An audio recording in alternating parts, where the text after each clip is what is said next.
Welcome to the Humble Hoof podcast. My name is Alicia Harlov.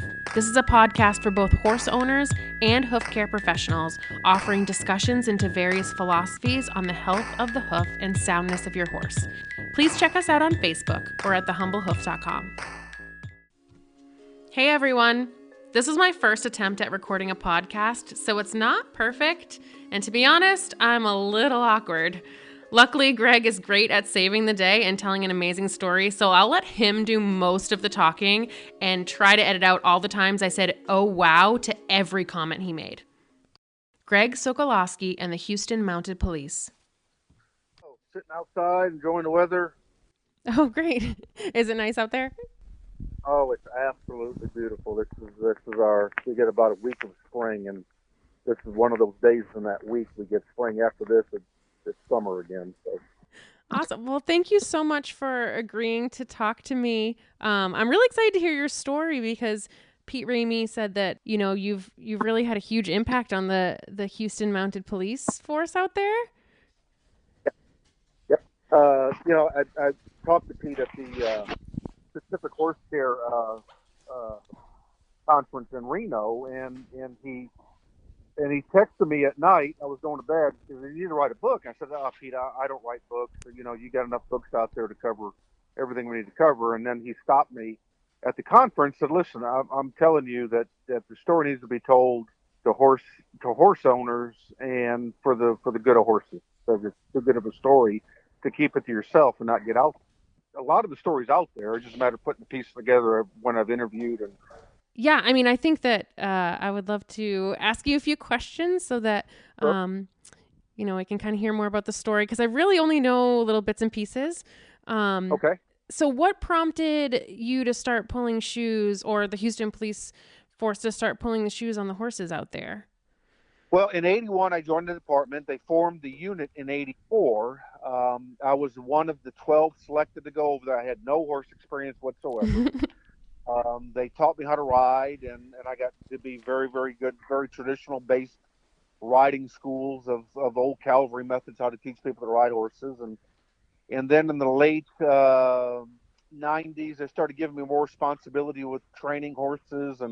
And at that time, we were the good thing with the city is that they hold on to the records. So I was just seeing a lot of different lameness issues and sickness and unhealthy horses. I started asking questions, and of course, those questions were pushed aside and not getting the answers. Darylyn Butler Dial, who's an endurance rider here in the Houston area, was having the same issues with her endurance horses, being shod, not finishing races, unhealthy, lameness issues.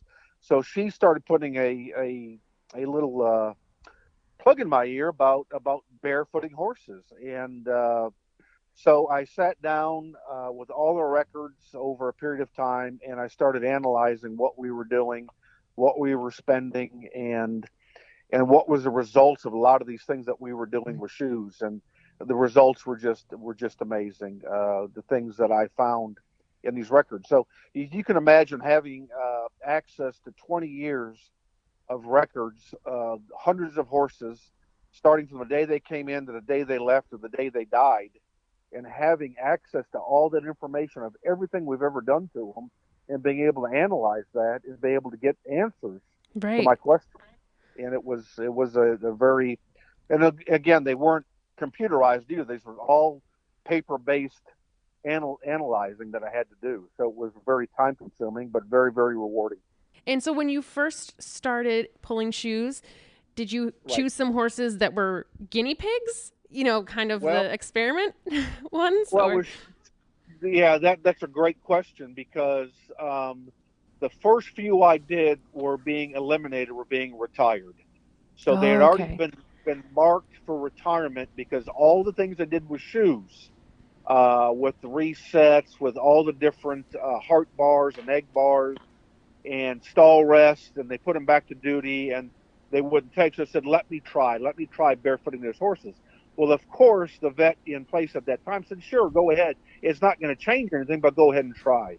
Well, little did they know, it changed miraculously that these horses stayed on duty for another couple of years. Wow. That a sudden that I got lucky enough to take horses that were badly damaged and get them to continue to work barefoot. From that point on, I was getting all the lame horses that the vets were thinking could not manage their way. Even pulling the shoes, they thought would not make any difference at all to these horses. Well, it did, and that's what helped gain traction for a lot of the future horses that we were seeing, just the drastic changes that horses can go down and work barefoot. I was really interested in these police horses that were supposed to be retired. So I asked Greg to expand on that a little bit more and tell us about some specific cases that were able to be brought back into work after they pulled their shoes.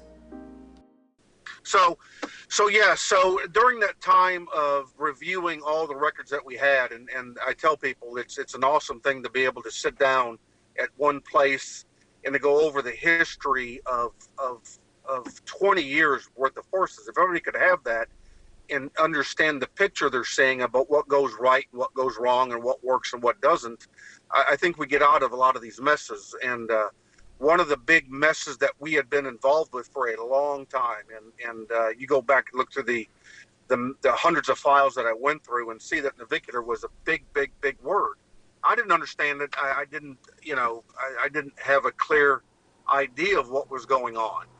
So when we were going barefoot, that was one of the big lameness issues that we had that took a lot of funding to maintain, a lot of time off for horses, because part of the healing, if you can call it that, part of the process that they thought was healing was throwing them in stalls and stall rest and doing that for months upon time, and then gradually set them back out, getting working again until they could go back downtown. Well, if you reviewed the records that I did, it never worked. Everybody that was on a navicular process or treatment was still diagnosed, even with different shoeings and medicines and stall rest and doing all that. So that was a huge chapter in what I was finding as far as lameness with our horses. So navicular got to be a very big deal for us. And Joey was one of those horses that had been through the process. If you go back and look through Yvonne Wells, thehorseshoof.com, one of the very first articles I did shows pictures of Joey's hooves and the condition that it was in and what we did to get him through that process. But he was given to me after I had asked that, okay, now that you're done with Joey, and he was one of our top-notch police horses. I believe at that time he was 14 or 15, so still not very old, in very good shape, and probably one of the best police horses that we have ever had. And they were going to get rid of him and go ahead and retire him because they could not get him from being lame and being able to work on the streets. So when that diagnosis was finally given that he's going to be retired, I talked to the vet and said, hey, listen, why don't I just try this? Why don't I just try pulling his shoes and see if I could get this different than what we had? So what have you got to lose? He's going to be retired anyway. And in the back of his mind, it was, okay, sure, it's not going to help, but if you want to waste your time doing this, go ahead and do it. Well, we did it, and it was a huge turnaround for him. And of course, that was one of the horses that Pete Ramey had seen when he was at the clinic that he presented. But he was one of the ones that looked at him and diagnosed better boots for him, was able to go to Easy Care and start us into the better boot process too. So in one thing that Joey did was the navicular thing, but the other thing that did was get Pete out there, and the other thing that did was get Joey into better Easy Care boot products that Pete was able to secure for us. So that was a huge turning point for us, and he was able to go back out and work for a couple more years. That's how much of a difference it was, and be comfortable doing it and not be uncomfortable. Yeah, that's amazing. That was a huge change for us. Yeah, it is. It was a big. And the other thing was, with all the fence sitters and all the naysayers and all the people pointing fingers that it wasn't going to work.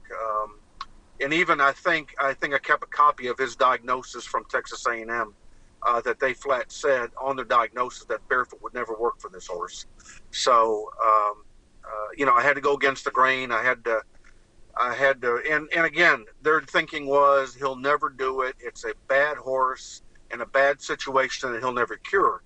and we got him into a way better situation. We take a look at the horseshoof.com and see the article and see the pictures of his feet. You'll see exactly why his feet or his lameness issues were there.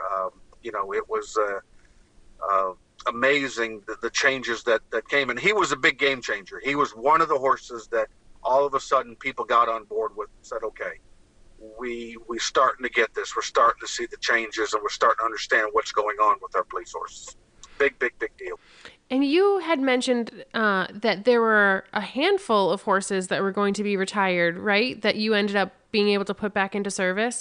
Yes. We had never gotten to the point where they said, okay, we're going to retire this. What had happened was we're seeing a lot of and it was chronic. They were chronic problems running through our barn.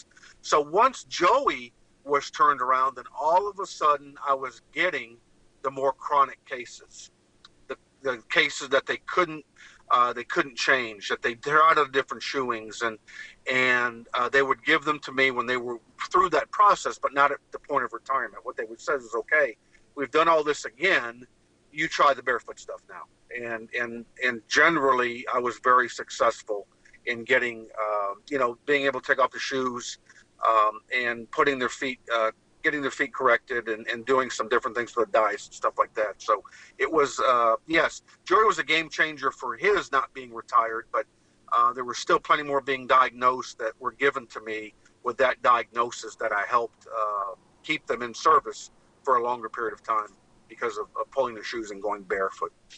And what kind of issues did those horses have? You were talking about their chronic issues. What kind of issues did you notice? The lameness issues, just constant lameness issues. It was, and they would go out, yeah, they're lame, not understand what was going on, take x-rays or radiographs and be able to see maybe some things going on. But it was constant. We'd go down for 2 days of service or going downtown for 2 days, and then they're off for 3 days. Put them on Butte, put them back into service, get a few more days out of them, be back on Butte again. So these chronic ones were the ones that were given to me. So those are the ones that I went for. That I went for these horses because I thought I could do a lot more good for them, getting these horses. And then eventually it led into the decisions of not even putting shoes on horses. Eventually these horses will return to service and not having to put them on Butte and getting 5 days a week out of them and getting a lot more longevity out of them. So, but it all started with lameness diagnosis, not being able to do 5 full days downtown or being on a lot of Butte, either Butte powder or Butte shots. That was given to us a lot, giving them Butte. Yeah, I mean, that's just so encouraging to hear stories like that. And I think that will really resonate with a lot of people who are struggling with chronic lameness or chronic hoof issues. Yes. And I mean chronic. We used to go through cases of Butte. Wow. We used to give Butte shots and Butte powder constantly. That was our way into keeping them in the service, was to put them on Butte. That was one of the normal things that we did. We never looked beyond that. You know what I mean? If they were hurting, a little lame, the vet says, okay, give them Butte. That was one of the ways that we kept them in service, was give them more medicine to keep them from being out of the pain that they were in. That was a regular deal that we did. And now they very rarely give Butte. And so you had your own personal horse that you also took barefoot too, right? Is that was that horse also part of the mounted police? Yeah, so we in the process of getting things changed, one of the things that we didn't do, we never took younger horses in. They always had to be 5 or older, and we had access to a good 2-year-old Dutch warm blood who's Shadow, and I was allowed to bring him in and to start him. And my argument to them was that here's a horse that we can get going at 4 and 5 years of age who can work healthy for 15 years, and he's still there. He's still there working. Oh, wow. And healthy, no lameness issues, and so he's never had a shoe on his hoof. So that's how I not only pulled shoes on the ones that needed to be pulled, but also starting him on the barefoot journey where he's never had shoes on in his life. So that started in 2002. He was brought in, and he's still there today. What the biggest telltale signs for me is when I took Shadow downtown for the 2004 Super Bowl. We're working 14-hour days. It was raining. It was cold. And he had the best traction on his bare feet. So it does. You know, you look at his movement compared to the shod horses I was on, they'd have to slip before they realized they were slipping. Shadow had such good balance and traction on his bare foot. It was and I was being looked at. You know, that was the first big event that I worked Shadow with, and being barefoot. And 14-hour days, people were looking to see, and we were running up and down streets, and people could not believe how much better the traction was. And some of the feedback we got from officers after we pulled their shoes was exactly that, how much better their horse felt underneath them. So let me just pause here for a minute. As a hoof care provider myself, I always say to never make decisions on your horse's hoof care based on finances. But one thing I found really interesting when talking to Greg was how much money the Houston Mounted Police Department saved when they decided to pull shoes on the horses. And not just on hoof care costs, but they saved on vet bills too. What you said that you noticed a difference in vet bills and cost. Can you talk a little bit more about that?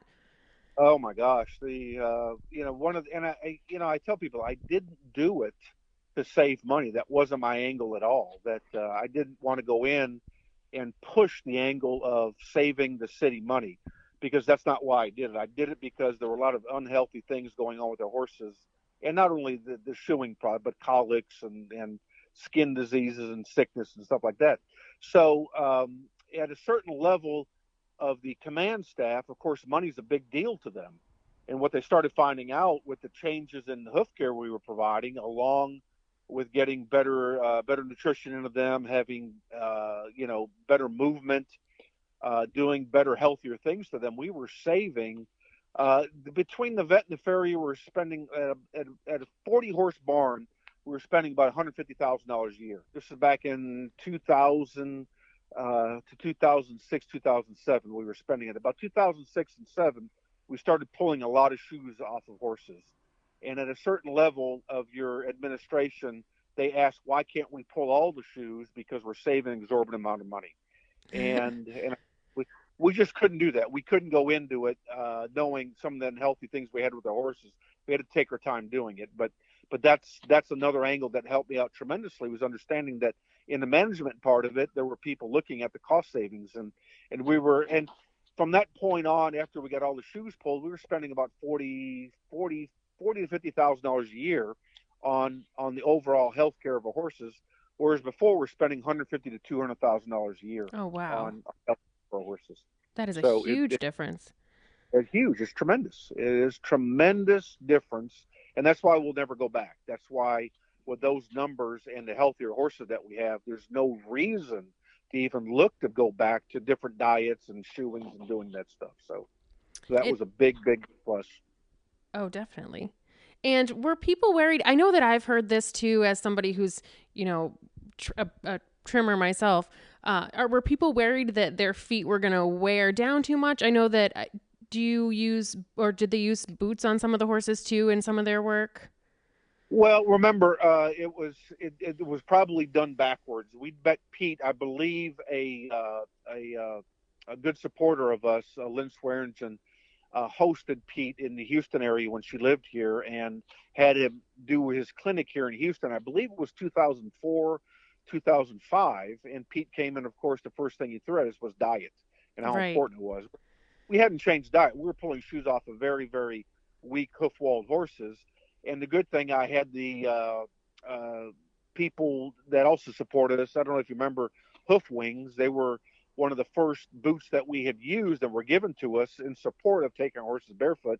And then Garrett Ford came into play with Pete, giving us boots to have him play while we transitioned horses into it. So, of course, the vet and farrier, all they threatened was you're going to wear their hooves down. It's not healthy for them. It's all the typical things that you've heard, that I heard for a long time, until we finally we kind of got rid of that of those people out of the system, and we didn't have to worry about it anymore. Oh, that's great. And so you do the mineral balancing, or making sure that it's a forage-based diet and forage-based diet. There's no oats, barley. I think they experimented with some of the lower carb remember, we have to feed 40 horses and only one or two people doing it. So Right. it has to be a balance between feeding and feeding correctly and feeding with the amount of personnel that they have to feed. So, but it was, when I left there, it was oats at a very, very minimum, but with a mineral balance in them and all the hay that they could eat. So that was a diet when I left. Oh, that's great. Yep. And were there officers that were resistant at first when you Oh, would? many. It really struck me that that all the things that I were finding out about how damaged our horses were and how sick and lame some of these horses were. And when I stood up to say I'd like to try to change this, that there's very, very little support until it got going. Until there are a lot of fence sitters, people that just sat back and waited for the results of what was going on. And I don't really blame them because I didn't know what was going on. All I knew was that Vet and Furrier were dead against it. They complained to the chief. They complained to the SPCA. They were dead against what we were doing to get this program in place. And the other officers, which that were were very friends with the Vet and Furrier, kind of sat back and waited for the results. But once we started going, and once one or two officers got on board, then it really started taking off. But it did take a while to get the foundation in place for people to come on board that what we were doing was the correct thing. Because they all thought the same thing I did when I went downtown for the first time. Do I need to be on a horse that doesn't have anything on his feet? And once I did, it convinced me that, yes, this is the way to go. Because their traction and feel was so much better. But it's hard for me to tell people that until they get on the horse and realize for themselves what they were feeling and seeing. Oh, there was a lot of pushback early on, but eventually we got people on board. And we also got officers to go to trimming school and to become trimmers too. Oh, wow. So you have basically a whole police force that's pro barefoot. Yes, yes. I'll say this. You hope, but there's always the old cowboy in your system that will never believe that a horse can go without having metal shoes on his feet. So, Yeah. but it is a very. I walked in a few weeks ago, and two of the officers there were trimming, and we went over what they were doing, and the hooves looked awesome. So they had sent two officers to barefoot school, and they're doing a great job. So it's still moving forward. It's still in a very, very good place. That's great. Though Greg didn't directly say it, I strongly believe one reason these horses are doing so well, in addition to the diet changes, is movement. They're out there working and moving daily, getting stimulation for those frogs and digital cushions and building up strength. I think that's something that a lot of horses that we see now are lacking in. They're just not moving a lot, and a lot of times they need that in order for their feet to get healthier. You're still a police officer? No, I retired in 2017. You said that you do trim. Yes. Awesome. So, It carried me into trimming the police horses into the field with trimming other horses because of the need for people and getting things straight with their horses. So yeah, it definitely branched out into the business side of it now that I do trim on the side now. Yes. okay, so then you weren't always a trimmer or hoof care provider. No. So, Well, it started. That's the journey started with the questions around the year 2000 about what was going on with the horses, and it morphed into them sending me to hoof trimming school, and in about 2002, and then from 2002 till currently, that's what I've been trimming. Yeah. so you're trimming basically full time now? Yes. Yeah. I didn't. I didn't want it to go this way, but it's gotten into a full time deal. Today was an all day trim day. Yes. Oh, wow. So, can you tell us a little bit about your hoof care philosophy, like how you feel about, what's involved in keeping horses' feet healthy and your approach to trimming? Yeah. It's morphed a lot of times dealing with police horses, and since starting pulling shoes back in about 2002, to when I retired out of there in 2017, where all the horses are barefoot. It's gotten to the point that I need what I search for, what I try to give my my horse owners is the need for a healthy hoof, and that's what I want to trim are healthy hooves on Yeah. healthy horses, and that's the educational part I try to give back to people to understand that how to get that healthy horse and healthy hoof, so the trimming becomes very very easy for me. So. It's still a learning curve for me. I go to conferences every year and try to pick up something different or something better that I'm doing or not doing, and try to put that in the play when I go out there and trim. So one of the big changes for me right now is breakover, getting breakover in a better position. So that's made a world of difference in a lot of horses. Oh, Uh, awesome. yeah, so that's a big change for me, and it's made it's a very good step in the right direction for me. So that's a big change. Uh, that's one of the changes. So that's it's I need a healthy hoof, and when I get healthy feet, then trimming is very very easy. When I get people to have healthy horses and trimming healthy feet, healthy Yeah. hooves. And in your area now, because of these horses, have you noticed more owners are more open to barefoot, or is it still a more traditionally shod area in Houston? Well, I think the disappointing thing is that there are still a lot of departments out there that are still shoeing horses. I believe now that the metal shoes are obsolete. There's no way that you can argue protection that you hoist a metal shoe and you put up a good hoof boot that you can compare what real protection is, and it's just sad to see. So I think if I use the area of other mounted units, it's still a closed door society that you come into this with a closed mind and a closed door. It's very difficult to open it up, and we are so successful in it that we go out every day and we travel 5-6 hours a day, sometimes longer depending on the event, and seeing that horses do this every day, work barefoot. And if it is a long assignment or a transition deal, we do put boots on as protection as needed, and we have that in place. But it is a disappointment to see that there are still people out there that will not do this just for the simple fact that's all they've done all their life, and that's all they're going to do. So, uh, do I have clients? Yes, I have a lot of clients that will never go back to metal shoes again. Yes, but That's is it great. everybody? No, no, it's not. It's still I think Pete's right. I think it's the next generation that we have to wait for the next giant leap for people to come on board with.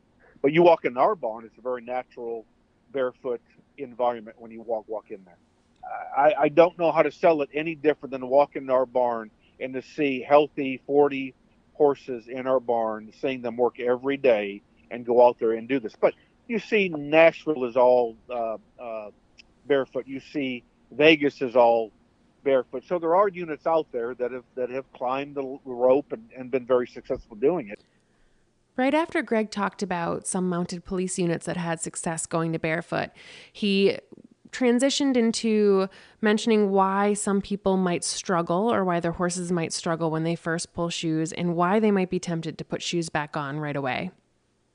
Their deal is okay. We'll pull the shoes on unhealthy hooves and put them out there barefoot, and of course the horse is going to walk back very very lame Right. because they don't have strong hoof structures in place.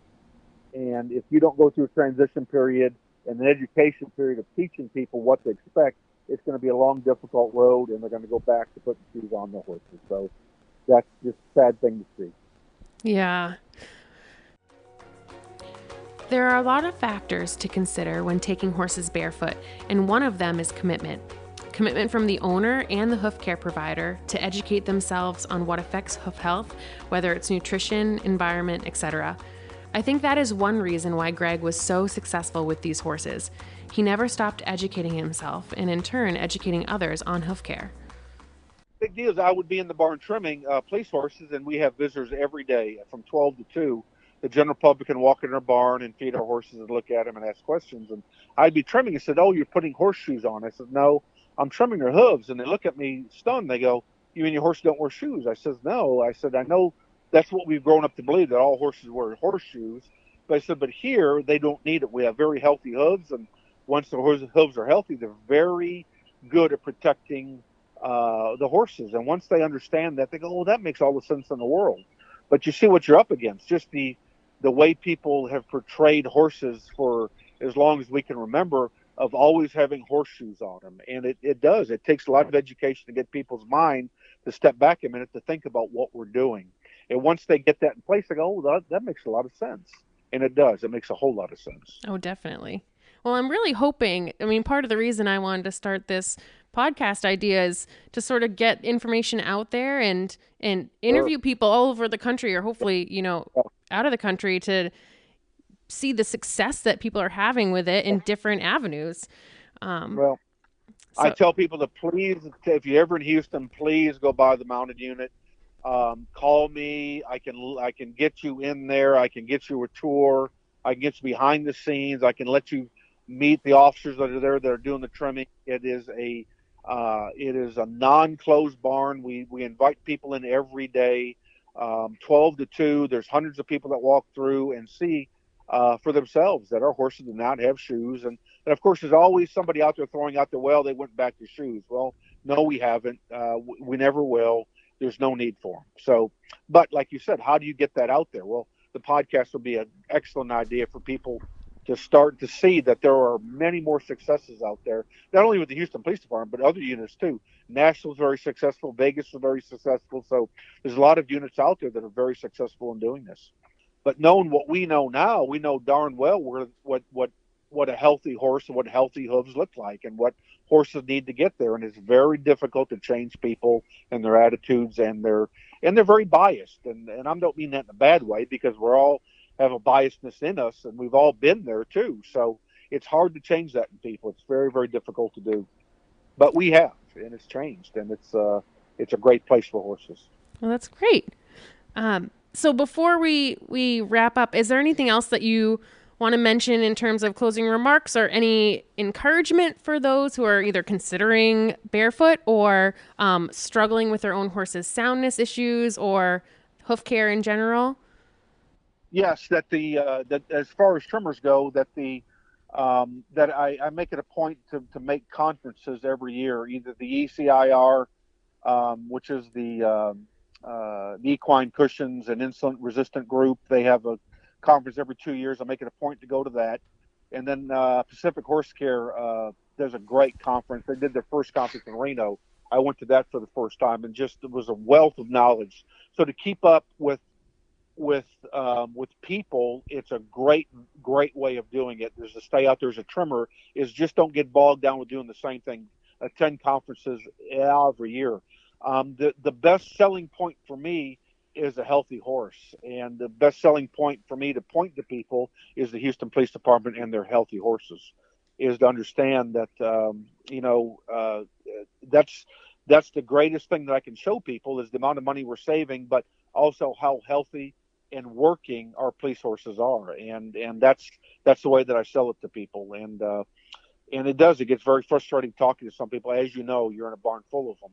It's very difficult sometimes, but it doesn't discourage you, that you continue on. And that's what it was for me. It does get very, very discouraging to walk in the barn full of police officers knowing darn well you're not on the same page with them, and you're doing a job that you need many people involved with, but you have to take it upon yourself to do it by yourself. And it's very worthwhile to go out there and find the keys to the vault, to find these success stories. And like I said, Shadow is still there.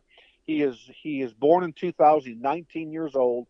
He's been doing this job for 15 years, 2 Super Bowls, and he's still going strong. If that ain't let people know that 19 is not an old horse. Right. 19 is still going out there and doing his job, and still healthy enough to do his job, and never had a shoe on his foot. So, I just tell people, don't get discouraged. Just keep moving forward, keep learning, keep going out there and educating yourself. And we have to be the ones that go out there and to educate the people on what they need to know about their horses. It's very, very important. I mentor a lot of young people.